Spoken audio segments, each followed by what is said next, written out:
Mental health challenges are real. They are our problems.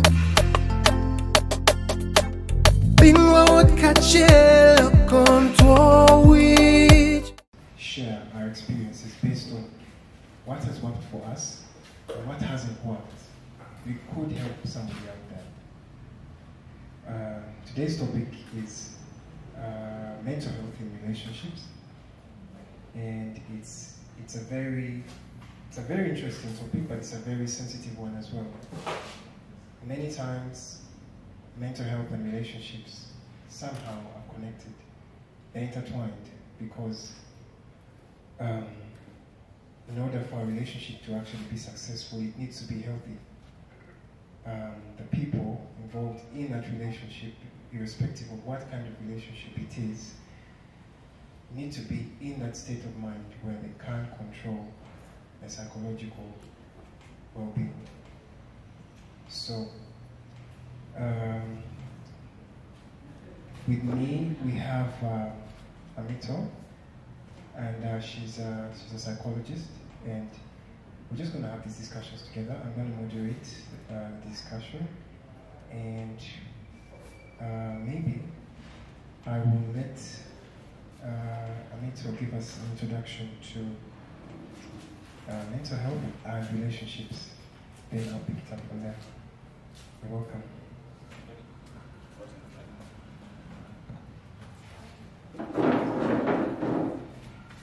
Hello everybody. You're most welcome. I'm so humbled to receive you today for our discussion. Thank you so much for sacrificing your time amid all your tight schedules to come and attend this discussion that is affecting all our lives in all aspects of life. Because as human beings, we are relational beings by God creations. By name, I'm Amito Jennifer. By training, I'm a psychologist. But by profession, I'm a practicing psychosocial counselor. I've been working in the field of psychosocial for the last 16 years. Most of my work has been in northern Uganda, and I've interfaced with a lot of people having mental health conditions. Today, as Benjamin said, Benjamin, thank you so much for the idea of bringing about this discussion. Because for a long time, area of mental health has been neglected. It has never been given the importance it deserves. In the community, in our families, in our districts, and then in the nation as a whole. People haven't yet seen the importance of mental health. And yet, without mental health, there is no health. Without mental health, there is no way we can thrive. So now, I'm going to introduce what mental health is. In most cases, when people hear about mental health, what comes into their mind is mental illness. But mental health is not all about mental illness. It has two components, the negative component and then the positive component. What we are going to discuss today is the positive component of mental health, because if we are to discuss all, it is a very broad topic that we can't be in a position to finish it within the 2 hours that we have. Mental health, it is a state of well-being that someone realizes his or her potentials in life, someone is able to maintain a functional relationship, someone is able to cope well with normal stressors of life, and someone is also able to function and do productive activity in order to contribute to the well-being of his or her community. That is what mental health is. So now, when we break down all this, because in most cases when we hear mental health, we just think of someone who has undressed his or herself moving on the street. But now, in this definition, where does it put us? In the field of mental health, are we all mentally healthy? Now we start looking at all this. Let's break it down. Let's look at the area of us or you looking at yourself, realizing the full potential that you have as a human being. How do you look at yourself? Do you have the high self-esteem that you know that I can stand on my own? I can do something that so-and-so is also doing. I can do everything, given the power that God has given in my hands. So when you look at yourself in that area, then it means that you're what? You're mentally healthy. Looking at yourself from a positive perspective in life, not looking at yourself that for me as me, can I even handle? Even me, can I even manage this? Such positions are for some classes of people, not for people like us. That already is an indicator that someone is not mentally what? Healthy. When that is how the way you look at yourself or how you take yourself. That is one aspect of mental health. So when we have positive image about who we are and what we can do, that shows that we are mentally healthy. But when we have negative image about who we are, there is already a question mark. We may be smartly dressed up, moving on the streets, doing even the small things that a normal person, because we always call ourselves normal, in quotes, not knowing that we are actually facing some psychological problems that is making us not to be mentally healthy. That is one aspect of mental health. Then when we look at the relationship bit of it, someone who is able to maintain interpersonal relationship. Now, if you're a person that you cannot maintain a relationship, how do I relate with people? That is one aspect of mental health. Am I in the position to relate in a way that doesn't hurt the life of someone? Do I value people? Do I treat people with the respect the person deserves? Do I treat people the way they are? Or there is a way I treat people. I treat people basing on what they have. Their race, their color, what they can provide, give me back. Or I have a string attached to in my ways of relating with people. If you're one person who cannot do that, that is already an indicator that there is a problem with your mental health.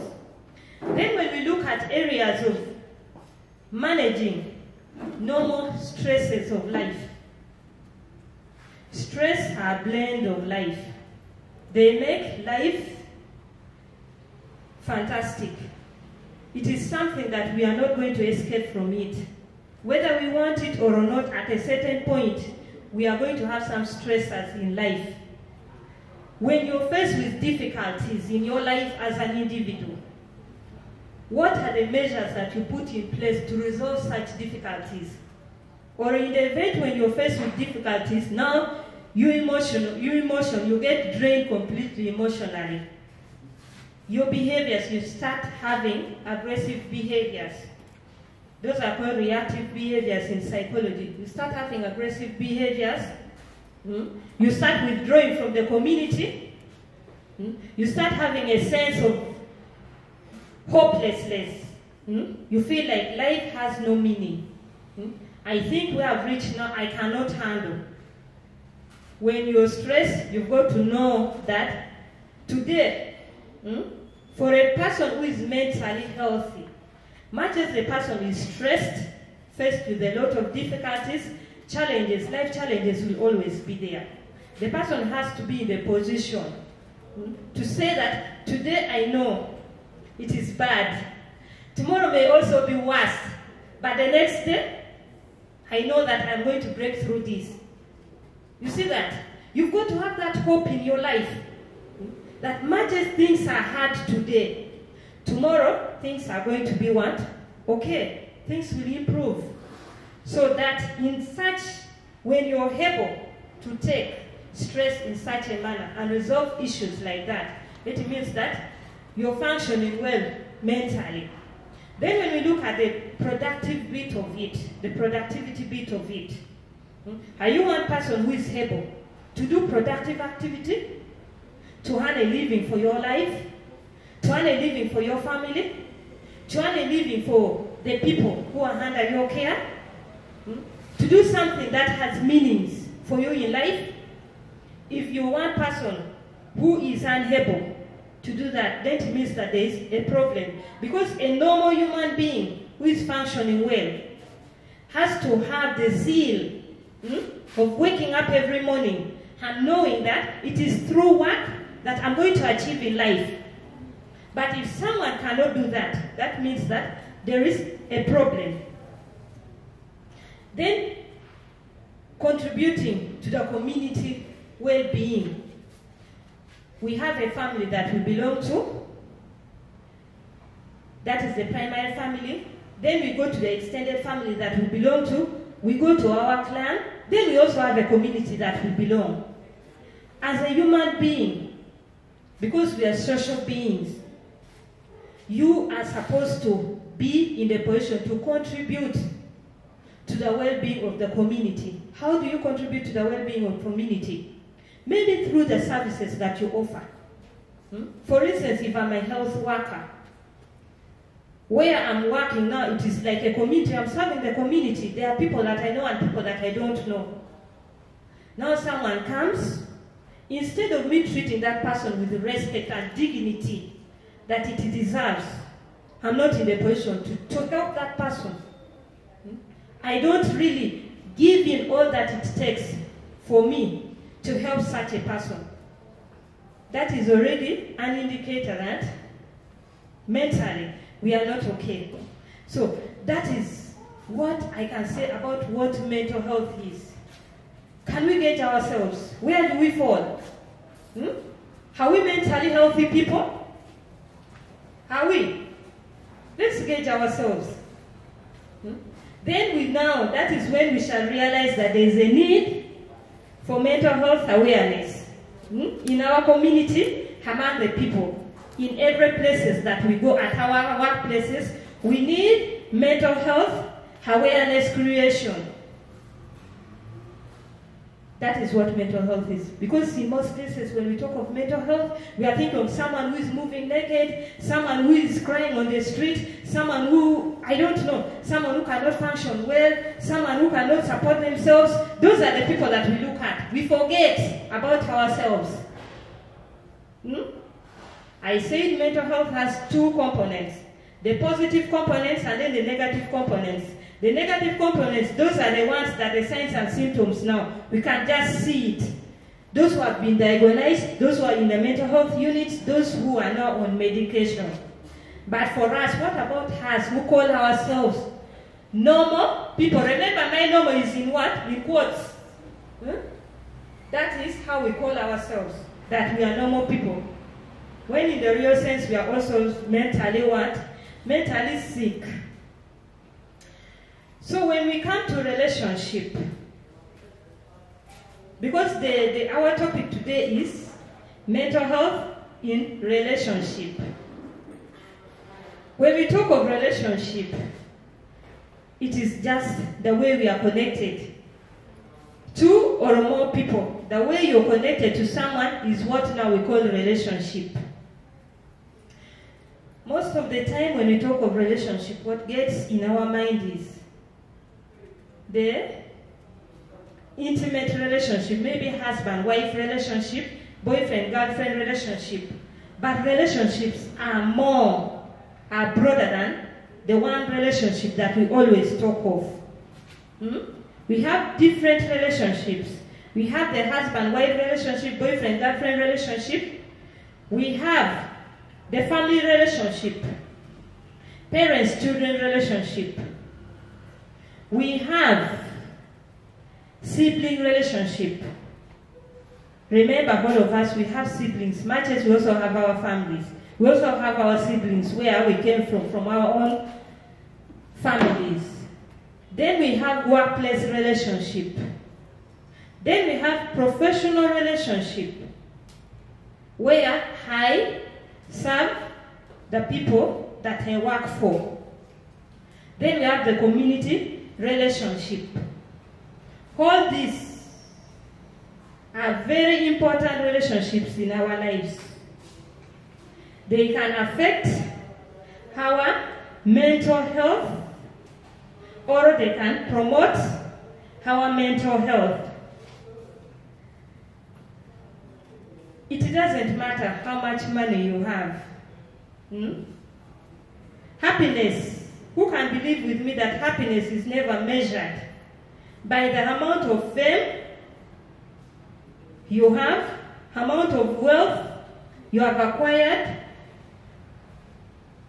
amount of even friends that you have. But happiness is measured by the quality of relationship that you have with the people that you connect with every day. That is what happiness is all about. We have seen people who live in mansions but drift down into depression. Haven't we seen? We have seen people who drive themselves but they are miserable and crying in the cars that they are driving. We have seen people who are very rich as you hear the word. But you find them broken down and they are there at the mental health units. Why? Because they don't have strong support systems. And these strong support systems comes as a result of us having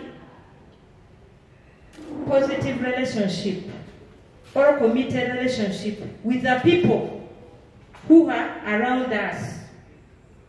How does this relationship affect our lives? I want to look at these relationships in different angles. The first one, I want to look at the family relationship. In the family, we have two types of families. We have the primary family and then the secondary family. The primary family has 3 boundaries. The first boundary is the primary boundary. That is the boundary for a husband and a wife, or for a mother and a father. How does this boundary affect our mental health? How? How does this boundary affect our mental health? When we are in a relationship, there are a lot that we give. We inject a lot of emotions. We inject a lot of resources. Because we see that there is a sense of purpose in that relationship. Especially the female gender. They invest a lot. That is why when a woman enters a relationship, she takes it so fast to the next level. Because of the trust, because of maybe the seriousness. There are moments even we take it to the next level because we feel time has gone and we haven't yet settled down. You see that? So we treat it with the seriousness it deserves.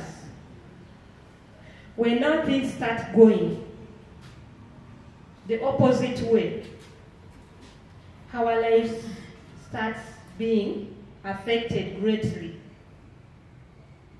How do you know that you as a person, you are in a relationship that is unhealthy? The kind of communication that you see between you and your spouse. Am I valued in this relationship? Am I treated with the respect it deserves? Am I being listened to on matters that pertain the family life?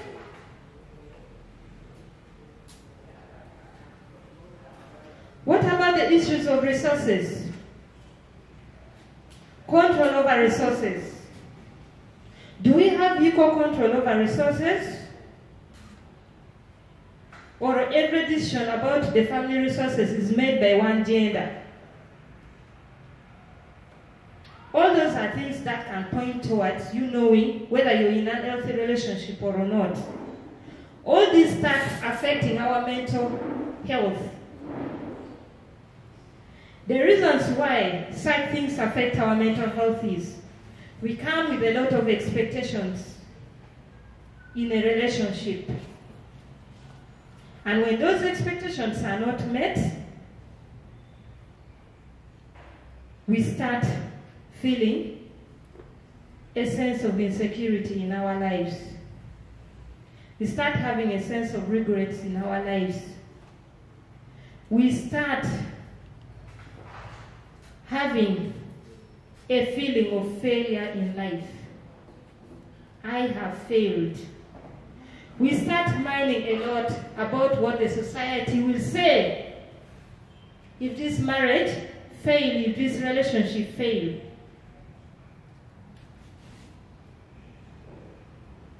Then we start stopping to relate with friends. We start being less productive. We fail to manage our emotions. We fail to become productive. And we slowly start not contributing to the well-being of our community. We start being to ourselves. We start withdrawing from the wider community. And at the end of it all, you realize this relationship between the two of you has not affected your what? Your mental health. Now, the second boundary of family relationship is the parenting boundary. As we come into relationship, there are moments that God will bless us with the fruit of the womb. And it is very challenging to be a mother, or to be a father, or to be a parent. It is always very challenging. Because parenting comes with a lot of responsibilities attached to it. All parents expect the best out of their children. And when such things don't come the way we wish, we start feeling we have failed in life. We always want our children to be the best in everything that they do. But when our children fail now, those are our what? Our expectations. Remember, much as you are a parent to someone, there are things that you don't have control over. As children grow, they reach the adolescent age. Things become so challenging. You will start seeing characters that manifest themselves in the lives of your children. Then you start asking yourself that, where did my child get all these characters from? And as a parent, during the correction of the children, you tend to be so emotional. Being emotional will make the bad situation worse. When the bad situation now becomes worse, that means that the relationship between you and your child is going to get spoiled. When the relationship is spoiled, mental health issues now sets in. There are moments you start being violent towards the child. There are moments you find that the child will feel rejected, and the child will start running on streets to live their own life. The child will start indulging his or herself into behaviors, antisocial behaviors. Those will be reactional behaviors towards the rejection as the child has suffered. Some of them will start dealing in drugs. A number of them can even decide to commit suicide. So unfortunate. Because they look at everything that life now ends here. Because if my own parents have rejected me, that means that the rest of the world will equally reject me. You find that the child's performance in school will start dropping because the child has lost a sense of direction and a sense of purpose in life. This can also be as a result of maybe during the parenting. Remember, there are two parents in the life of this child. It can also be during the parenting. If the father says this,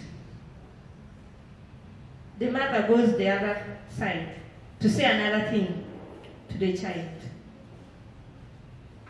This confuses the child. And the child will start building trust on the other parents who is supporting them, leaving out the other one who may not be supporting what he or she is doing that is bad. It may also be that during parenting, you are a single parent taking care of this child or taking care of your children. It may be so hard, it may be so difficult to handle it all alone. Then the transfer of the bitterness that you have or the difference that you have with the father to the children, you start transferring it on the children. When you transfer it on the children, now the children will be affected and tortured psychologically. Then you start seeing signs and symptoms or manifestations of behaviors that are uncalled for in the lives of those children, which will eventually affect the mental well-being of such a person.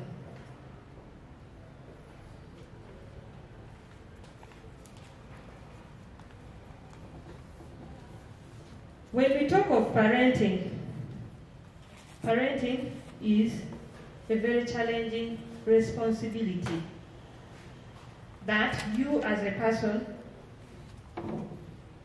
it takes always, and it takes courage for you to parent your children up to adulthood. Then you see the best out of your children. It takes a lot of sacrifice, it takes a lot of courage. It takes a lot, there are moments it takes a lot of you letting certain things go for the relationship to remain stable, for the relationship, for the family to remain functional. Most of us, or most of the people that you see them in the community having some antisocial behaviors, it is a sign that they have suffered some kind of childhood trauma from the family. It can be due to parental marital breakage between the two parents. It can also be due to GBV in the family, violence between the two parents, and all this affects the mental well-being of the what? Of the children. When the child grows up into an adult, you start seeing such behaviors in such a person. So that is the level of the second boundary of the primary family. When we go to the third level of the primary family, is the sibling boundary. In a family where there are more than one child, you find that parents, there are moments that parents tend to have preferences for the children in the family. By the way, it is natural. I'm a mother. I have 4 children. But I think it is, I can't say that there are some children that I hate outrightly. But there is a child in my life that I love that child. I must say the truth. And that is how we parents are. Because of certain reasons, maybe the circumstance to prefer the child to the rest of the siblings. It can also be due to the health status of that child that is making you to prefer the other child to the rest of the children. It can also be due to the intellectual ability of that child that is making you to prefer the child to the rest of the children. Such things, when we do it openly as parents, it creates a lot of rift in the lives of the children. It creates a lot of torture in the minds of the children. And when such children grow up, they start having mental health conditions. Maybe you gave birth to that child, then you separated with the person who impregnated you. And then you look at that child as a misfortune in your life. You look at that child as the reason as to why you are having pain. You look at that child that he or she has no reasons to exist. You transfer all the rejections, all the difference that you had with the father onto that child openly. And as the child grows up, the child will live with you, right? Just because he or she has nowhere else to go. But do you know how much pain, how much torture that this child is going through? Do you know what kind of a person that this child is going to grow up into?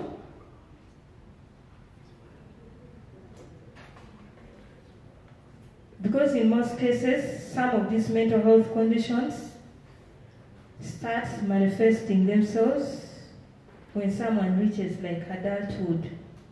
That is when you start realizing that the person is having such mental health conditions. Now, the next level of family, type of family, is the secondary family. This is where we have our families. I have my sisters, I have my in-laws, I have my brothers. All those extended family members come into the family. That is the secondary family. And the secondary family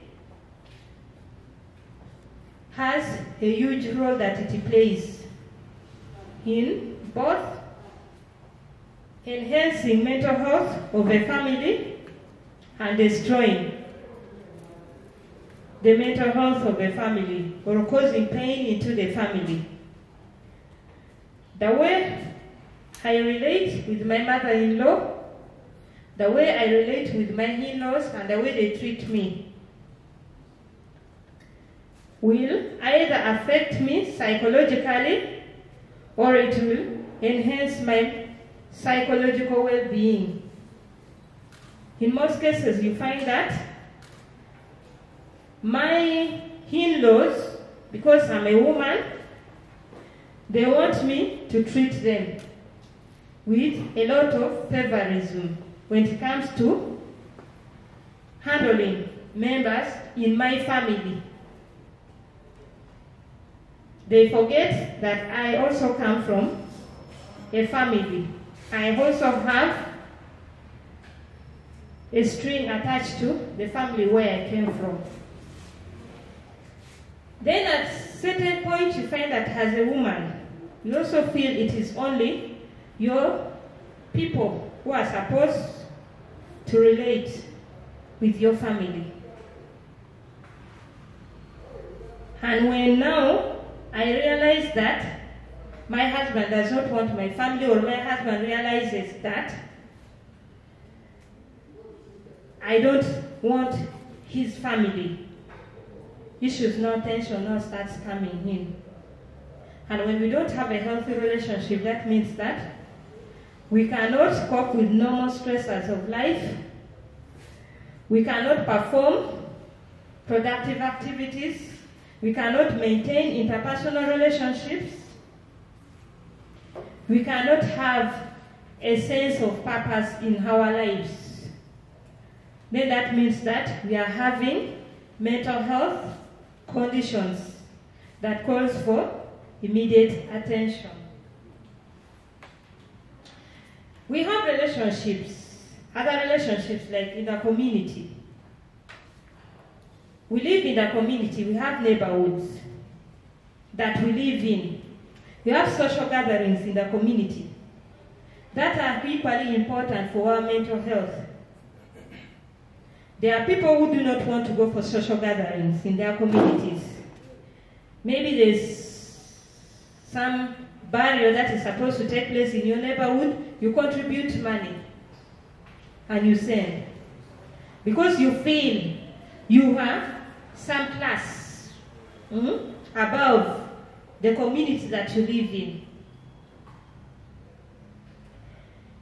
Social gatherings in the community, like the VSL groups, they are very important, by the way, for our mental health well-beings. Have a group where you belong to in your community.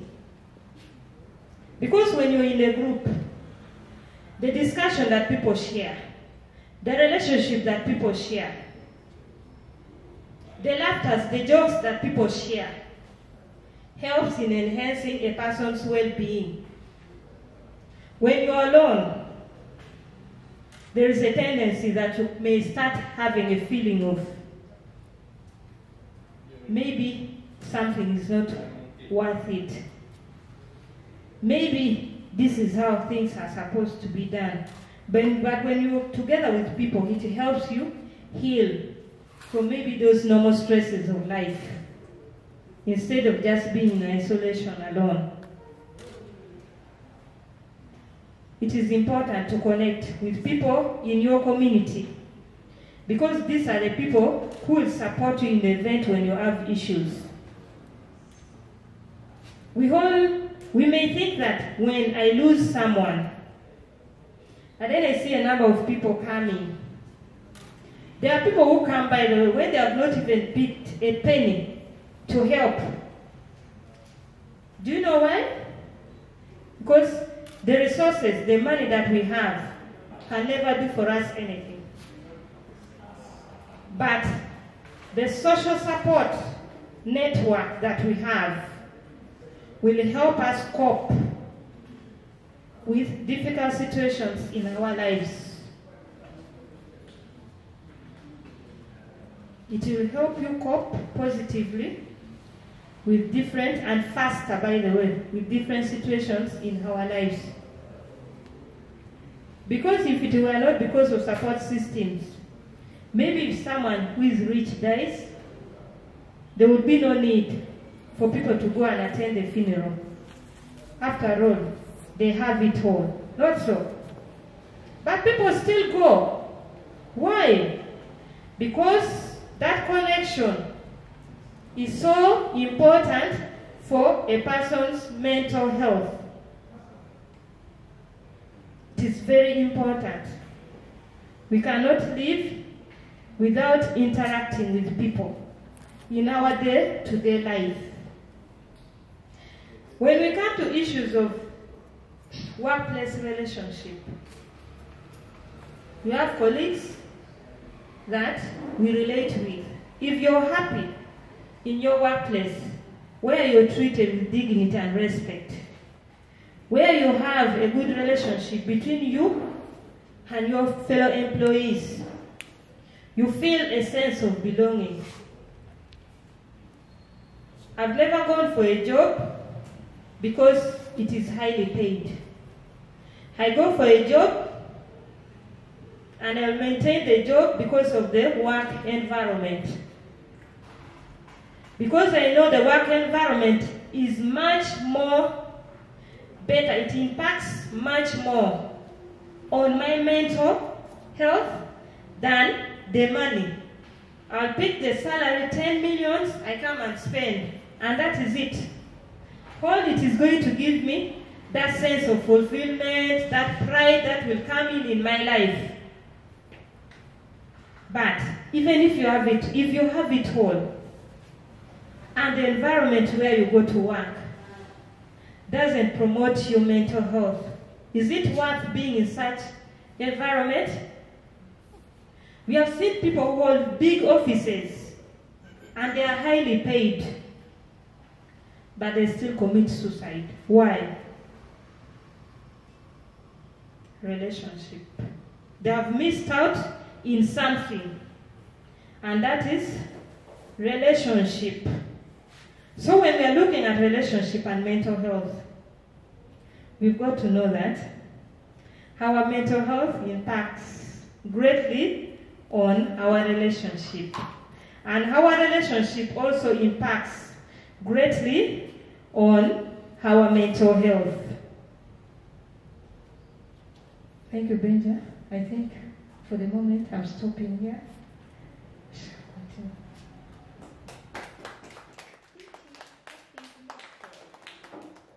Thank you very much. That was very, very informative for me and for all of us, I believe.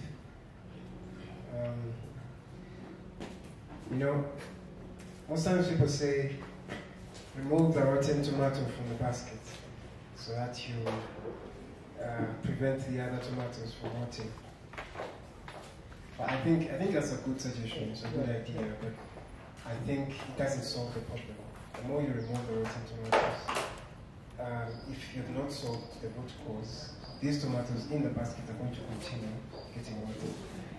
So, what questions do we ask ourselves when we're trying to solve the problems around us? What's the problem with the tomatoes? Why are they rotting? Is it because of the kind of basket you're placing them in? Is it because of the weather conditions that these tomatoes are subjected to?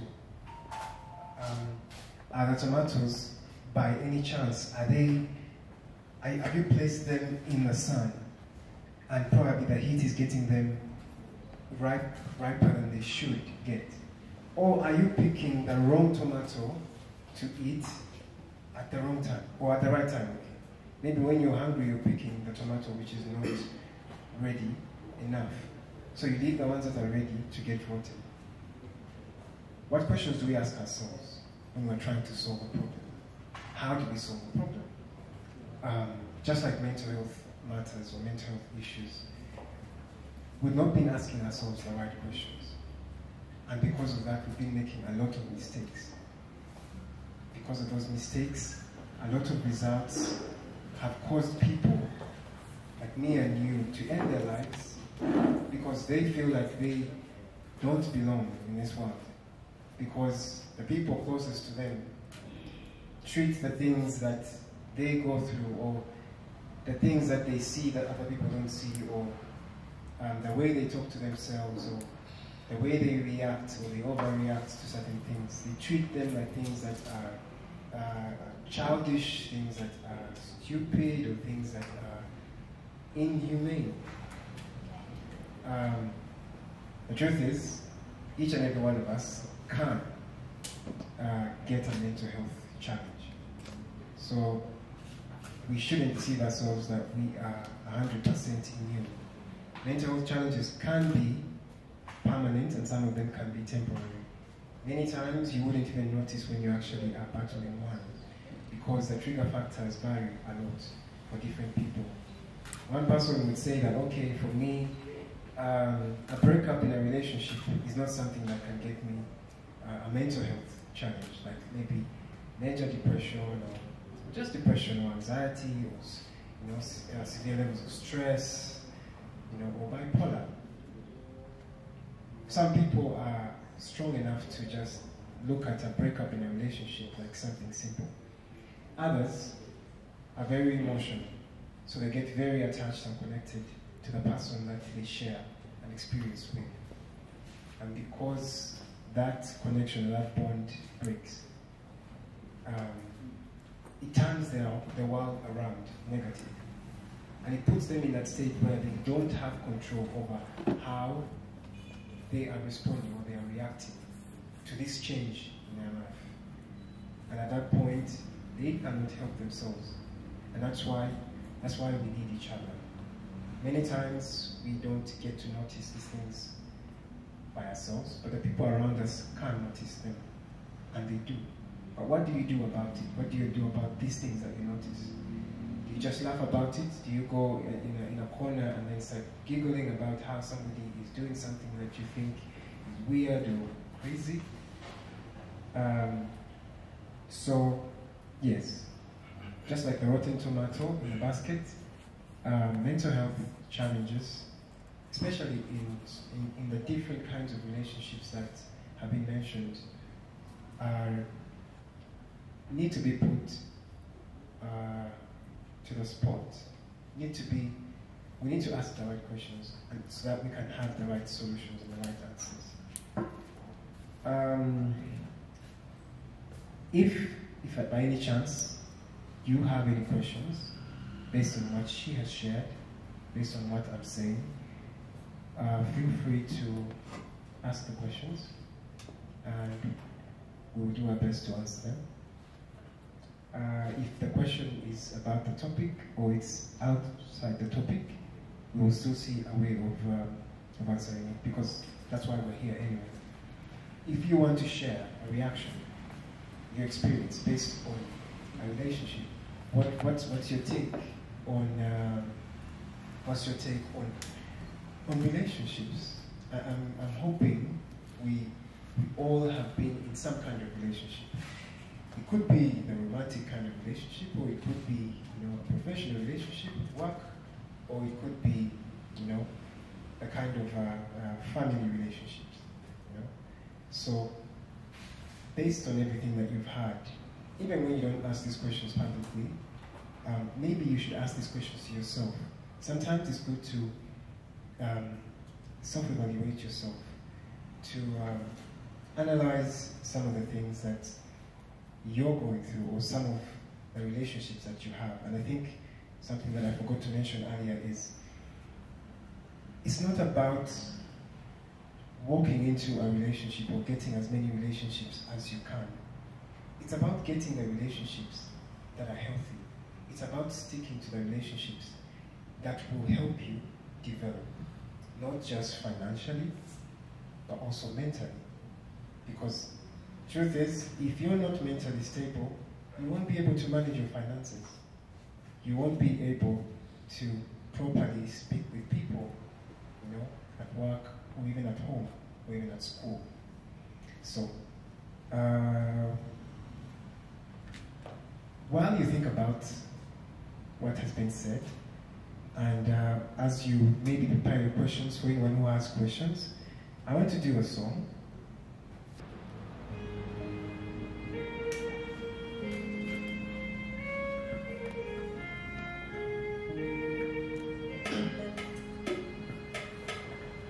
God found me a woman, my woman, my priority. She fell in love with who I am. She means the whole world to me. You love me better than I love myself.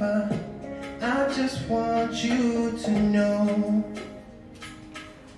You trust me better than I trust myself. I just wanna give you love.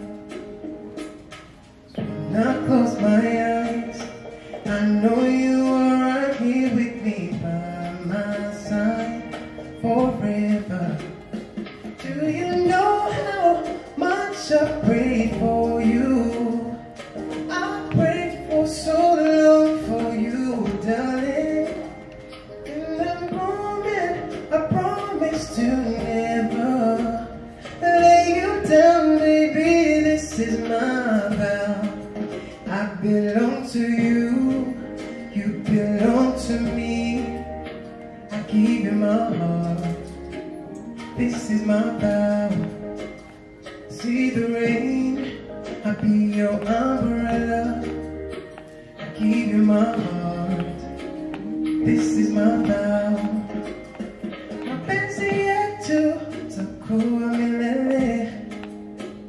Utaona, utaona, utaona. I love you like Christ loved church. Nobody can take your place. You are my number one. I'm gonna be faithful, make you feel so wonderful. Far away, far away. You love me better, better than I love myself. I just want you to know.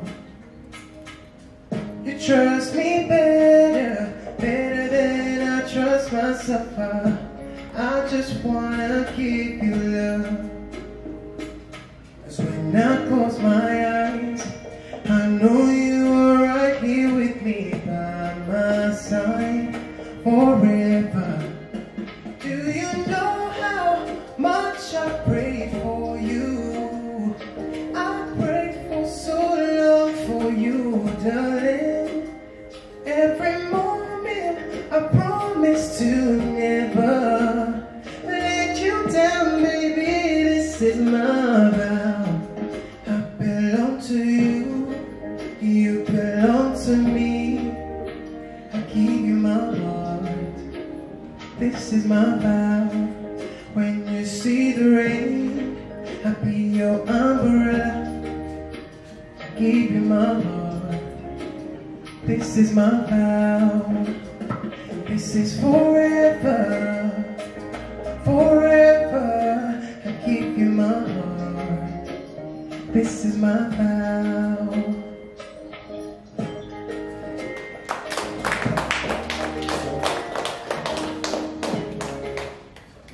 So that's it's a romantic song, yeah, and but then it's a song about someone who is expressing how they feel about the other person, that the special one for them. And I think, just like relationships, the mental health journey can be very bumpy, you know. We strive to be mentally healthy, like all the way through. Then every now and then, there are those bumps in the way that just keep getting you off track. So you get that challenge, you get that mental health challenge.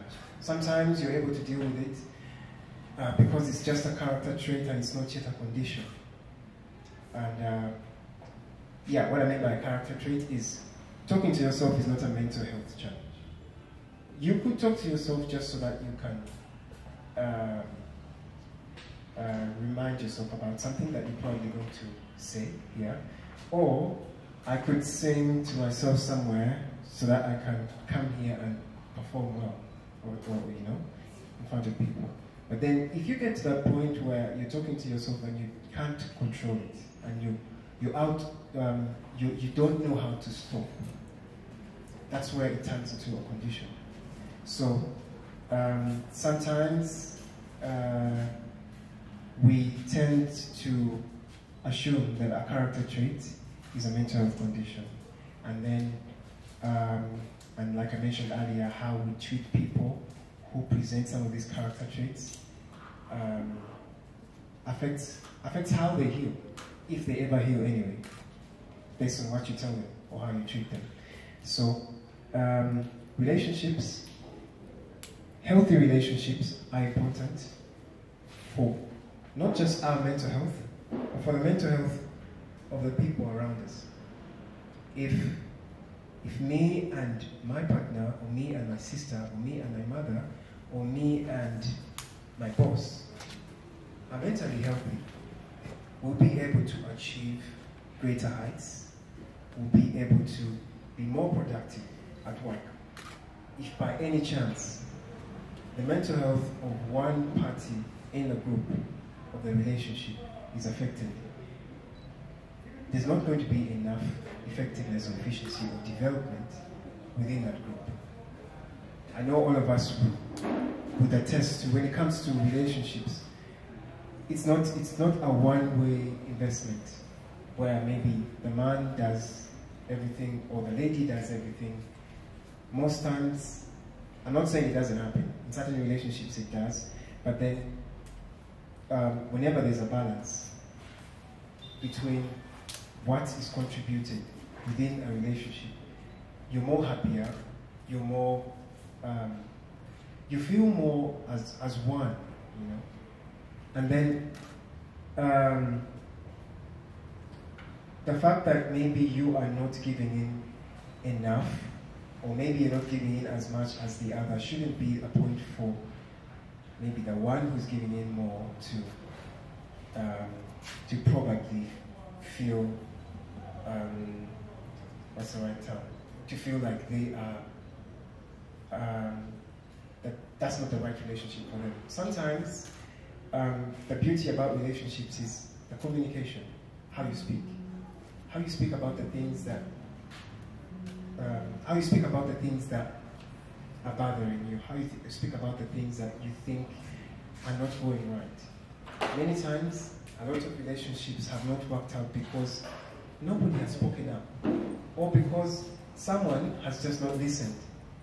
So, how we listen, how we speak about particular issues, how we deal with them, is one of the factors that will lead to a healthy relationship. There's no perfect relationship. The perfection in a relationship is actually how you deal with the challenges that you have. And this is not just for romantic relationships, but it's also for brothers and sisters, you know. It's also for mother and child. How do you interact with your child? You love them so much. How do you show it? Are you going to over-pamper them so that they, you know, have everything they need in the world? Are you going to punish them every time they do something wrong? Or are you going to try to understand why they're doing something wrong and then have a communication with them so that if they're battling or if they're having any challenge, they can actually speak to you and you two can actually come up with a solution. So, does anybody have any questions by any chance?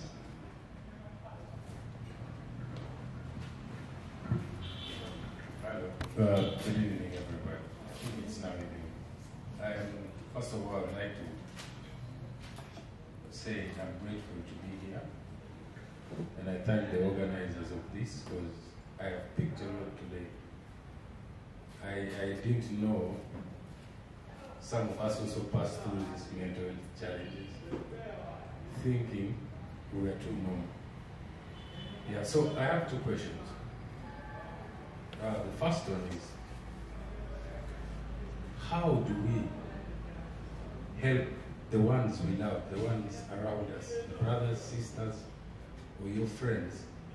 What is the best way of letting them come out of these challenges?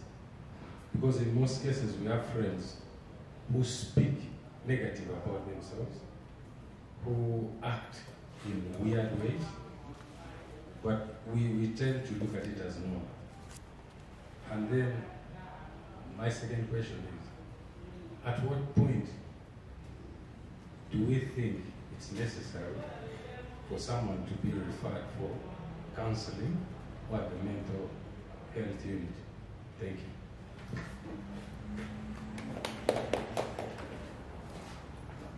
Thank you very much for that. Do you want to take this? Or is there someone else?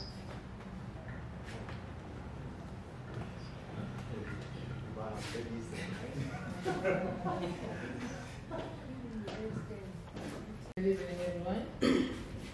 Call me Yosande Sarah. I'm actually very, very happy today, this evening, to attend this discussion. We've just moved like a few minutes, but I'm very grateful.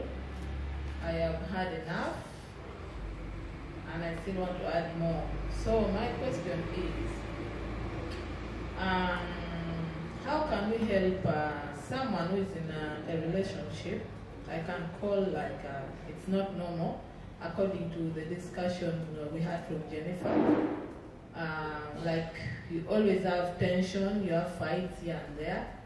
And we said that talking is the best way, or sitting down and discussing is the best way. But how can you help someone who like calls for a sit down, and then each and every time he or she calls for a sit down, the other party is not ready to listen? How do you go about that? Or how do you run from that stress? Because I feel the best person to solve that problem is like the two of you. But when your partner is not ready to hear even a word from you, so where do I go next? Because it's not normal. Thank you.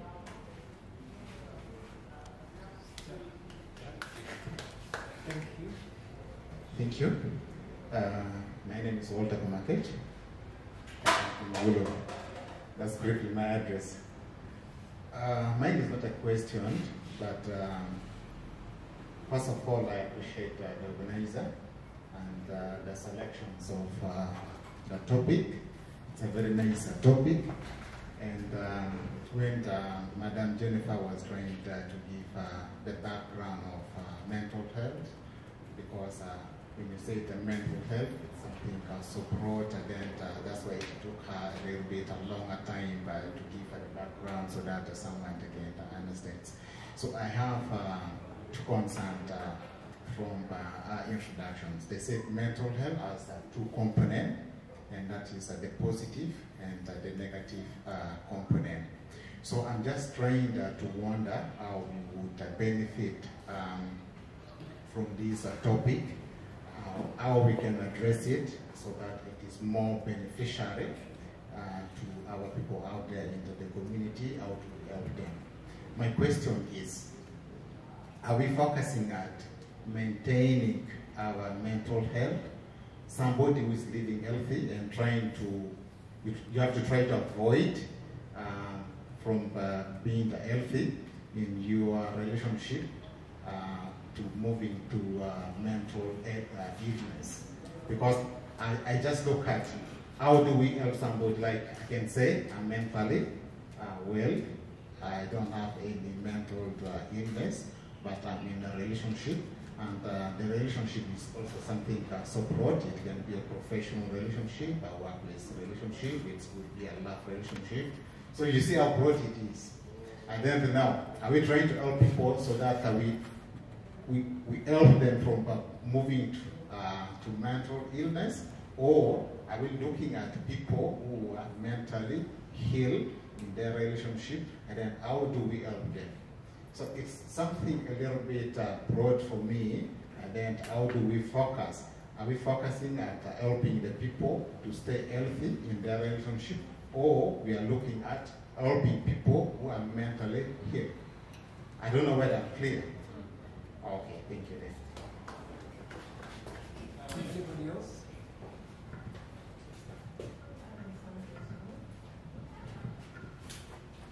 Yeah, I would like to add something small along the line of the children, like Jennifer discussed or told us.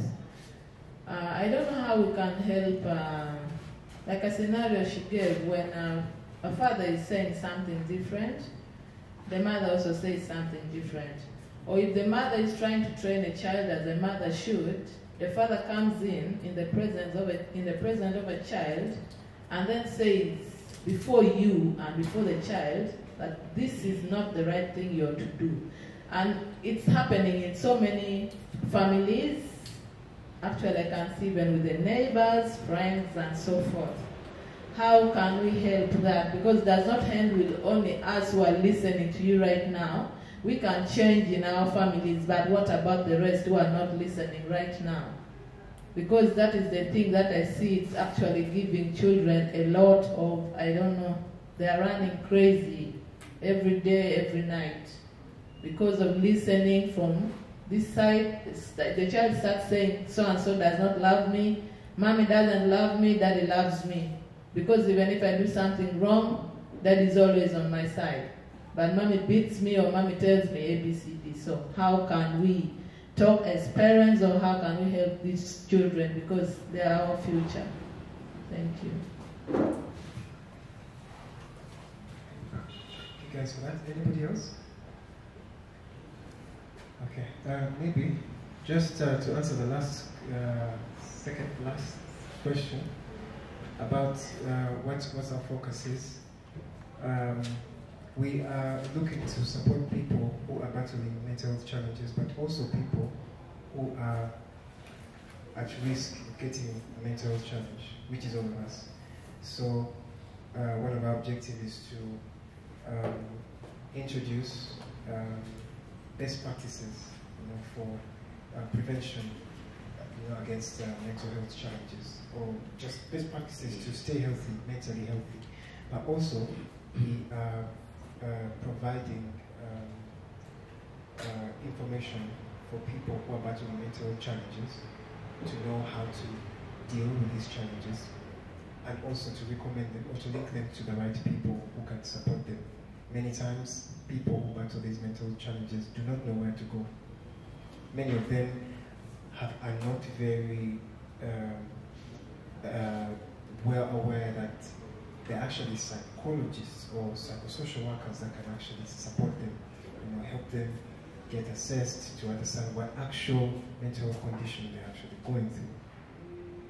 And psychologists are not just for the people who are battling mental health challenges, but also for us. Sometimes it's healthy to just visit a psychologist and have them, run an assessment on you, and it's just a couple of questions that they'll ask you and help you. You don't really need to have a mental health challenge. Sometimes you could just be having a challenge with doing something, and it could be based on something you've locked away in your mind. So they can help you realize that and discover that, and then let it go. So, just to answer your question about that, these discussions, we hope that as many people that come for these discussions, they leave with a different mindset about mental health matters. That when they go back, they can spread this message to the people out there. But also, our future plan for these discussions is to take them to the communities, and also to use other forms of media to disseminate this information, like music,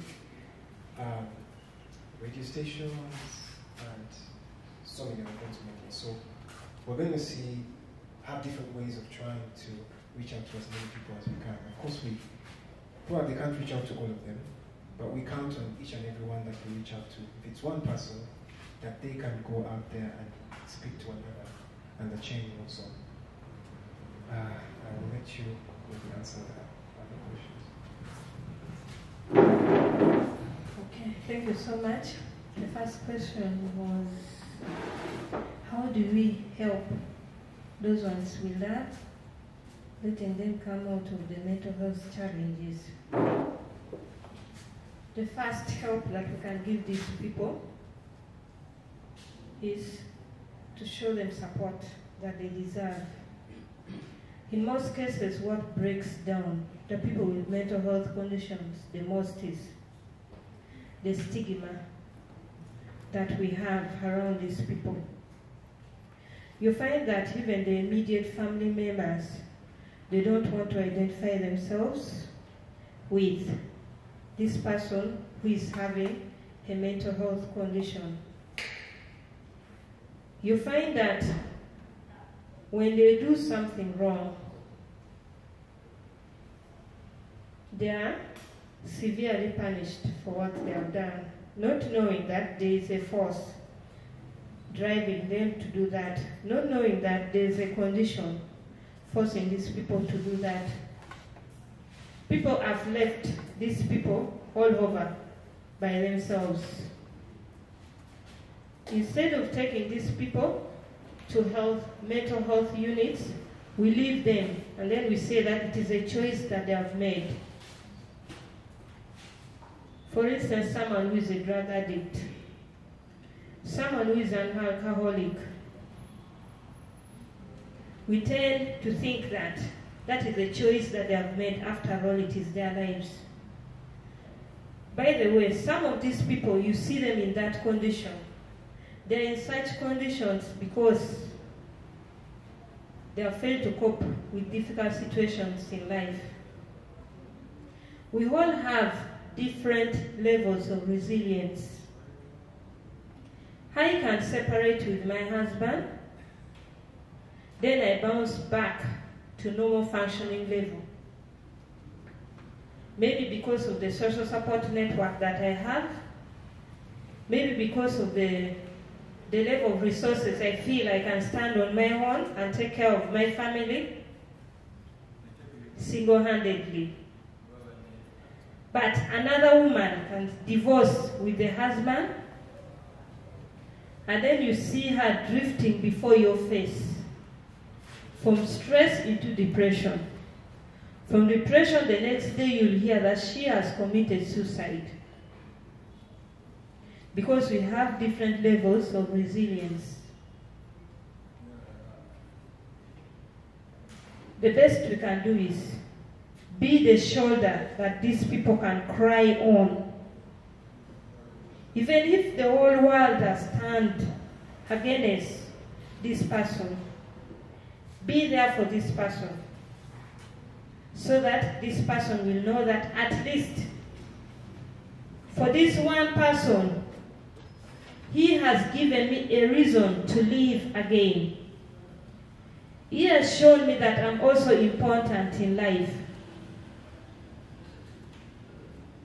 Be available for the people who are mentally sick. That is the best you can do for such a person.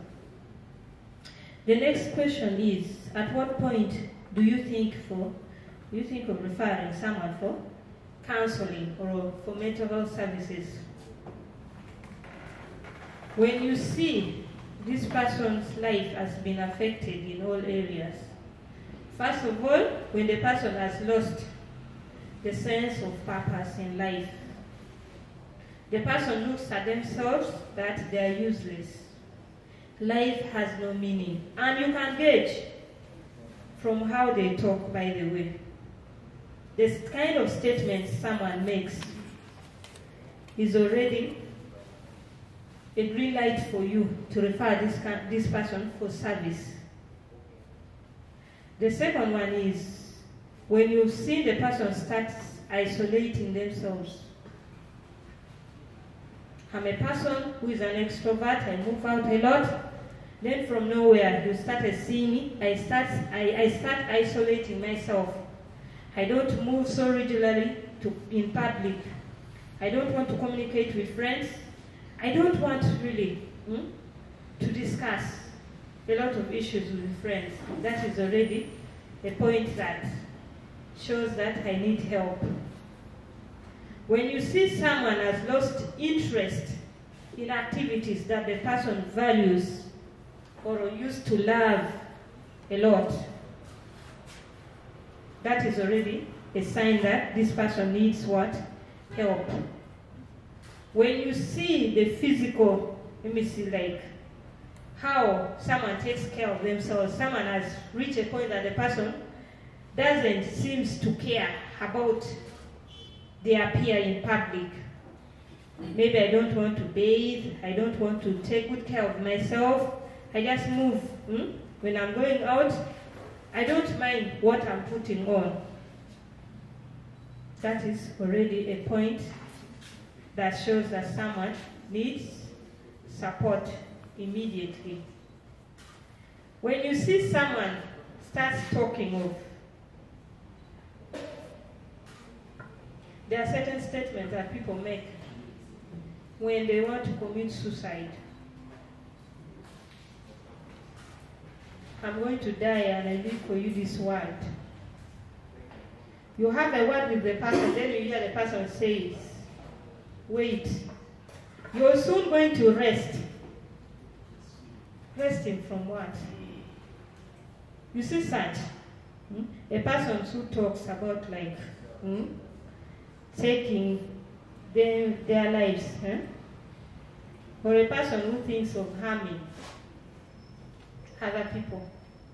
All those are at points that you need to refer this person for what? For help.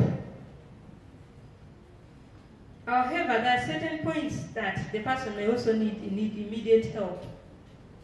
For instance, if I am okay, then at this point, I happened to lose a relative that I love so much, then it has seriously broken me down. You shouldn't wait for those signs that I'm talking about.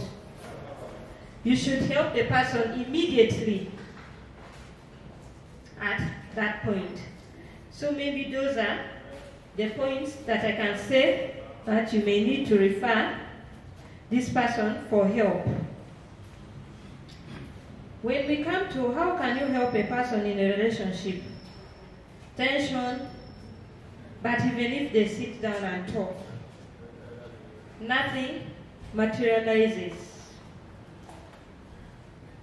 The best I can say is empower the person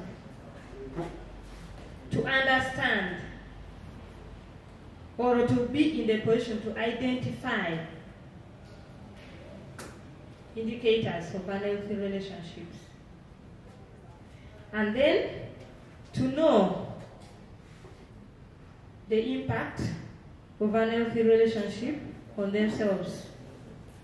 I know there are very many things that ties a person in a relationship. We look at a lot of things.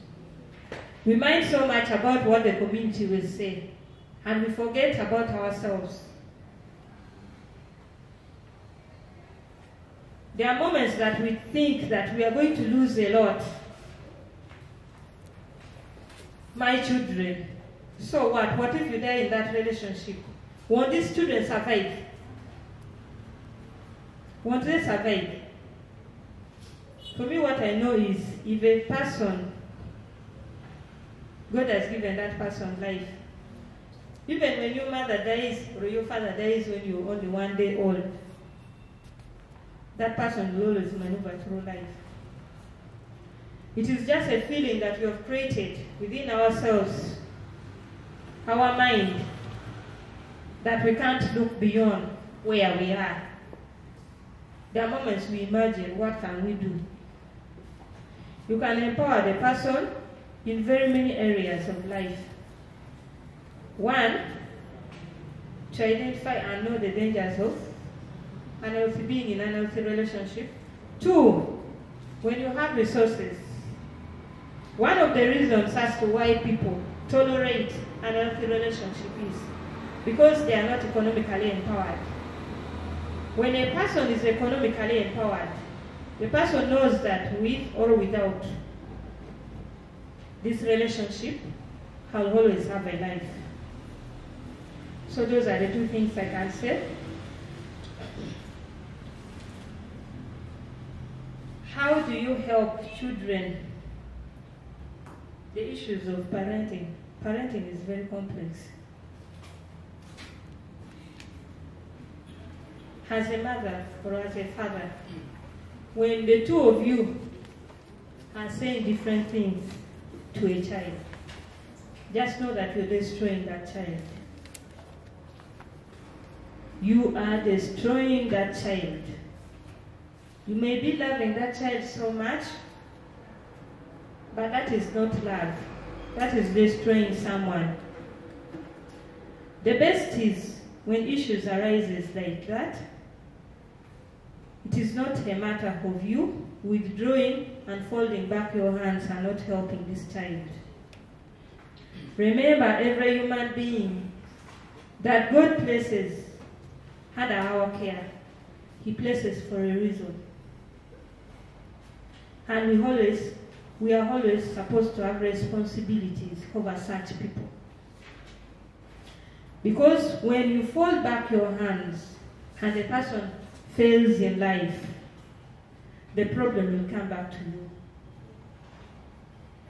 If I raise a child who is unruly because someone tried to stop me, the person will not only disturb the society or will not only be a problem to the society, he or she will come back to my family to give us problems, headache in the family. As parents, maybe after that you find a time when both of you have calmed down, then you pass the information in a way that shows respect to the other party. What you said before this child wasn't pleasing to me. I mean the best for this child.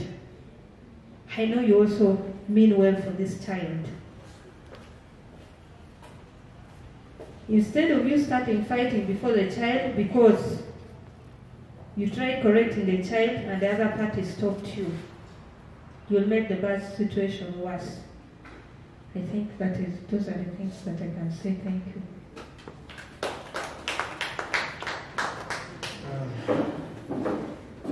Yeah. So I hope your questions were answered. And I really hope this discussion is something that has added some value to you.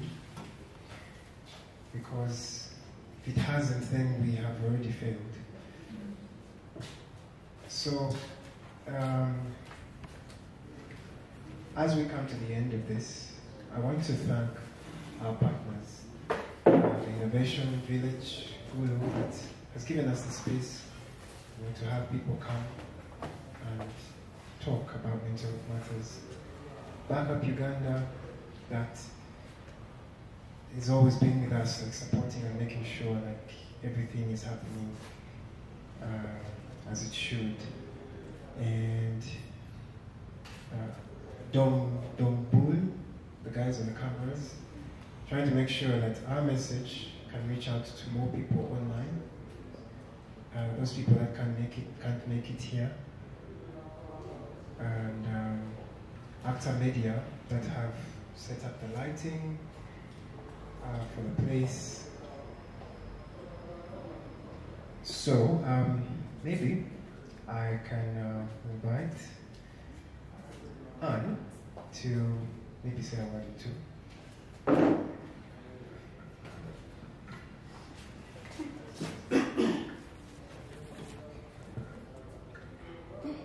Stress level is running high here. That's surprising. No, I'm just kidding.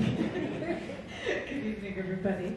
As you may have already mentioned, Acta Uganda, that's where I work. It's one of the reasons why I'm here, but also very much out of personal interest. I think I've got a lot from today's discussion. It made me think a lot to myself as well, and I don't know if it's a future topic maybe for discussion, but it made me think of friendships. When we talk of all those different relationships, it just made me think about the fact that the friendships I have in my life have also contributed very, very much to my mental health. Because of course you have all these different types of relationships with family. You have them whether you like it or not. You have your romantic relationships, which can be bumpy or not, but at least friendships, are somehow consistent. So it made me think of that. So I don't know if in the future maybe we want to talk more about that. But yeah, other than that, I don't have much to say. I'm just happy that we're continuing this, session 3 now. Hopefully session 4 we'll see you back here and then more people. So thank you so much for coming, and thanks for the contributions also.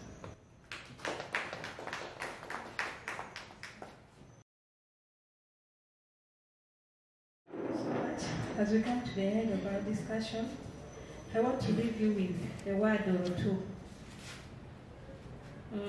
Relationship, people who are in committed and strong relationship, they live a happier life, they live a longer life, and they lesser develop mental health conditions. So I want to urge you to be kind to yourself. I repeat, be kind to yourself. Connect to other people. Know that relationship is not just a bonus to live longer, but relationships are an essential part of a healthy mental ability. Connect to friends. Don't be all by yourself. Thank you.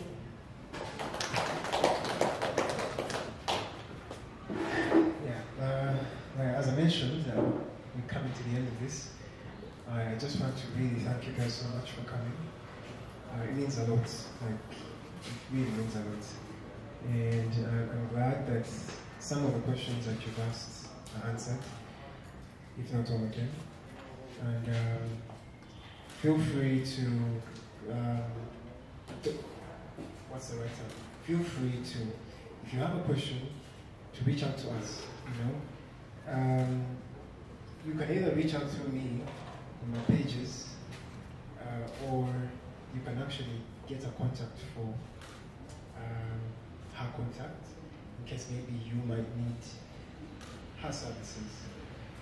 And that's the main point about us coming here. How can we help each other? How can we? There are lots of dots, you know.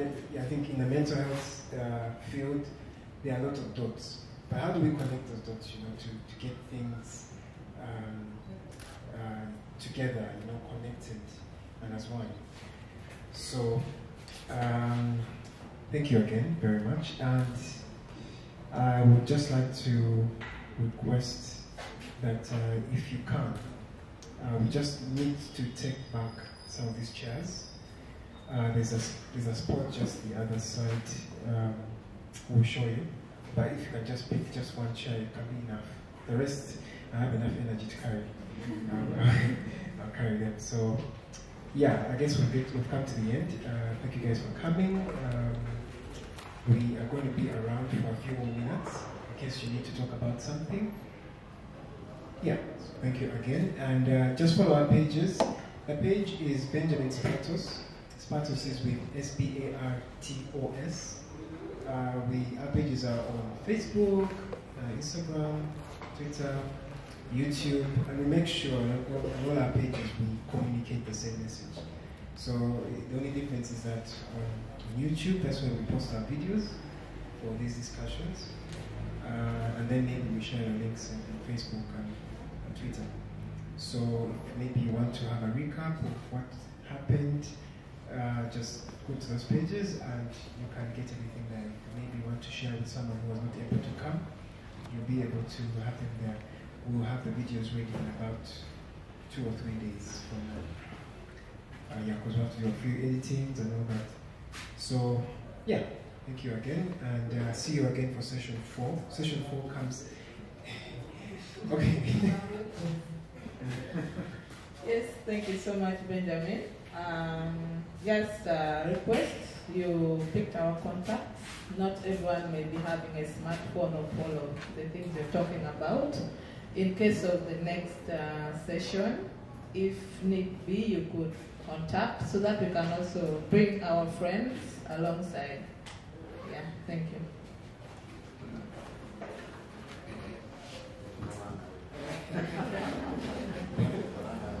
Yeah, thank you, Benjamin, for the good work. I also have had a similar concern because looking at the numbers of the participants, although I don't know your target numbers of the participants, but because I see the helpful of the topic of the discussion and then how you wanted to move forward with this kind of thing. So I would request that if you, I don't know how you select new participants, because like for me I was mobilized this afternoon and it was something so grateful, and I look at if you can reach more and more to the participants, and then the people, it will be like TOT, like maybe I work in the organizations, if I receive this kind of training. Thank you guys for those suggestions. I am definitely going to put into consideration those that are not on social media or not online. We will send messages, at least for when we have the next discussion. At least all the contacts we have, we'll send the text messages. Then I think we can have discussions on how to reach out to more people. I have a few models I'm using, which are simple, but then, like I said, that's why we're all here, to help each other to grow. If it's something you can help with in terms of reaching out to more people, we would welcome it. There are other, I would say, strategies we haven't yet reached out to, and maybe that's why we have few people coming in. But we plan to reach out to as many people as we can. So, yeah, baby steps. We take baby steps, and slowly we get there. Hopefully, with time, we'll have this place filled up with a number of people interested in just making our community better mentally. So, yeah, is there any other remark, addition, subtraction, division? If there's nothing more, then I wish you guys a lovely weekend and hope to see you guys again the next session 4. The next session 4 is in 2 weeks from now. So it's always on a Saturday. We used to have it from 7 to 8, and because of the time challenges, we decided to adjust it to a time earlier so that it's favorable for a lot of people. And we pushed the hours to 2 hours. So we hope to see you again next time, and thank you again so much.